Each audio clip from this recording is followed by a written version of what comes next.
اسٹیویا اسٹیویا اپنے میٹھے پتوں کی وجہ سے دنیا بھر میں مشہور ہے۔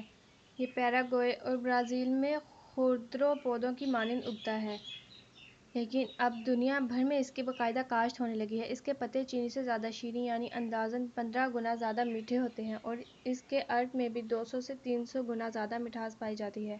اسٹیویا میں کاربوہائیڈریٹس اور کیلوریز نہ ہونے کے برابر ہیں، جس کی وجہ سے یہ شوگر کے مریضوں کے لیے مضر صحت نہیں۔ حیرت انگیز بات یہ ہے کہ یہ شوگر کی مقدار اور بلڈ پریشر کو بھی معمول پر لاتا ہے۔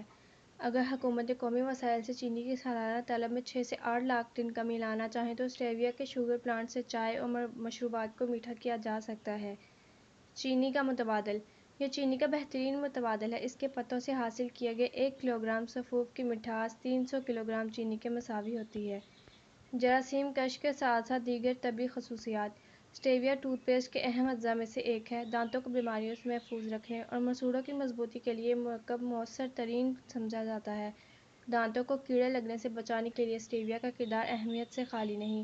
جلدی امراض اور کیڑوں مہاسوں میں بھی اس کی افادیت تسلیم کی گئی ہے۔ کیلشیم جیسے اہم معدنی جزو کی وجہ سے عورتوں اور بچوں کی ہڈیوں کی نشو و نما کے لیے بھی مفید ہے۔ نظام انہضام اور معدے کی تیزابیت میں بھی کارآمد ہے۔ معدے کے السر کو بھی کم کرتا ہے، خون کے خلیوں کو بننے اور خون کی نالیوں کو مضبوط کرنے میں مدد دیتا ہے۔ انسانی جسم میں روٹا وائرس کے خلاف اہم کردار ادا کرتا ہے۔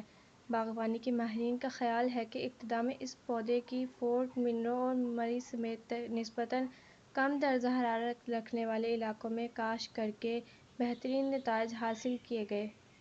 پھول آنے سے قبل اس کے پتوں کو توڑ کر سائے میں سکھایا جاتا ہے اور پیس کر پاؤڈر کی شکل میں چائے یا کھانوں میں استعمال کیا جاتا ہے۔ اگرچہ یہ باقاعدہ ایک فعل ہے، تاہم تھوڑی سی محنت کرکے اسے گھروں کے گملوں میں بھی اگایا جا سکتا ہے۔